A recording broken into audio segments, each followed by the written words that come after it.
සුබ දවසක් කියලා අදත් ඔයාලා හැමෝම පිළිගන්නවා සමන්ත ටෙක් YouTube channel එකෙන් ගෙන තවත් තාක්ෂණය පිළිබඳ අලුත් වීඩියෝ එකකට.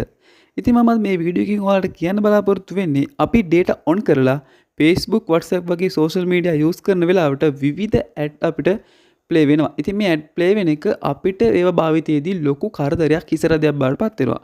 ඉතින් කොහොමද මේ විදිහට කරදරකාරී ads සදාටම බ්ලොක් කරලා දාන්නේ. එහෙම නැත්නම් මේ ad එක සදාකාලිකවම නතර කරලා දාන්නේ කොහොමද කියලා තමයි අද මේ වීඩියෝ එකේ මම ඔයාලට කියලා දෙන්න බලාපොරොත්තු වෙන්නේ.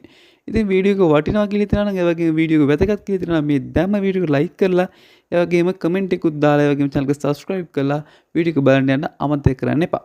ඉතින් මේක විනාඩියෙන් මේක කරගන්න පුළුවන්. ඉතින් ඔයාලා මුලින්ම යන්න ඕනේ ඔයාලා ෆෝන් එකේ තියෙන main settings වලට. ඉතින් මේ විදිහට main settings app එක තෝරගෙන main settings වලට ඇතුළට ඇවිල්ලා මේ මුලින්ම තියෙන connection කියන option එක උඩ මෙන්න මේ විදිහට click කරගන්න ඕනේ. ඉතින් මේ විදිහට click කරගත්තට පස්සේ ඔයාලට මේක යටින්ම තියෙනවා more connection settings කියලා. ඉතින් මෙන්න මේ more connection settings එකට ආවට පස්සේ මේ පහළින් බලා ගන්න පුළුවන් private DNS කියලා option එකක් තියෙනවා. ඉතින් මේක මේ විදිහට click කරගෙන මේ යටම තියෙන private DNS කියන එකට මේ විදිහට select කරගන්න ඕනේ. ඉතින් ඔයාලා ඊට පස්සේ බලන්න පුළුවන් මෙන්න මෙතන type කරන්න option එකක් ඇවිත් තියෙනවා. ඉතින් මෙතනදී ඔයාලට type කරගන්න ඕනේ dns.adguard.com කියලා.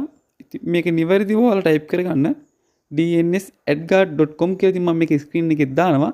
ඉතින් මේ විදිහට type කරගත්තට පස්සේ මේ යටින් තියෙන save කියන option එක දෙන්න ඕනේ. ඉතින් මේක දුන්නාට පස්සේ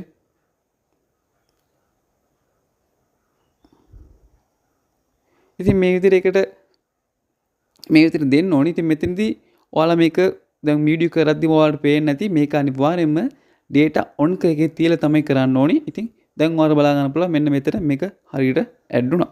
ඉතින් මේ විදිහට මේක කරගත්තට පස්සේ ඔයාලා ෆෝන් එකට එන ඇඩ් කරදරේ සදාටම නතර කරගන්න පුළුවන්. ඉතින් වීඩියෝ එක වැදගත් කියලා හිතනවා නම් වටිනවා කියලා හිතනවා මේ දැම්ම ලයික් කරලා කමෙන්ට් කරලා ඒ වගේම channel එක subscribe කරලා යන්න අමතක කරන්න එපා. ඉක්මනටම අලුත් වීඩියෝ එකකින් හම්බෙමු. ඔයාලා හැමෝටම සුබ දවසක්.